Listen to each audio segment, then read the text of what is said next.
শোবিজের পরিচিত মুখ সাফা কবির। ক্যারিয়ারে বেশ কিছু ভালো কাজ দর্শকদের উপহার দিয়েছেন তিনি। কাজের জায়গাতে এগিয়ে গেলেও ব্যক্তিগত জীবনে এখনও অনেকটাই পিছিয়ে রয়েছেন অভিনেত্রী। তার সময়ের অনেকেই বিয়ে করে সংসারী হয়েছেন, বাবা-মাও বনে গেছেন অনেকে। কিন্তু তিনি এখনও সিঙ্গেলই রয়ে গেছেন।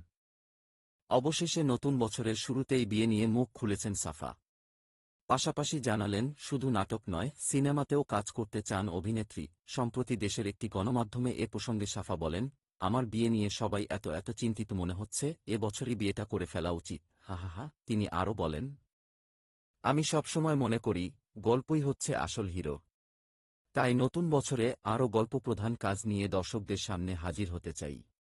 এছাড়া দেশে এখন অনেক ভালো সিনেমা হচ্ছে। আমি নিজেও অপেক্ষায় আছি সিনেমায় কাজ করার জন্য। ভালো সিনেমা নিয়ে দর্শকদের সামনে আসতে চাই। প্রসঙ্গত, আশফাক বিপুলের এয়ারটেলের একটি বিজ্ঞাপনচিত্রে কাজ দিয়ে শোবিজে পথ চলা শুরু সাফার। এরপর বেশ কয়েকটি বিজ্ঞাপন করে দর্শকদের মনে জায়গা করে নেন অভিনেত্রী। পরবর্তীতে অল টাইম দৌড়ের উপর টেলিফিল্মে অভিনয়ের মাধ্যমে অভিনেত্রী হিসেবে যাত্রা শুরু করেন সাফা।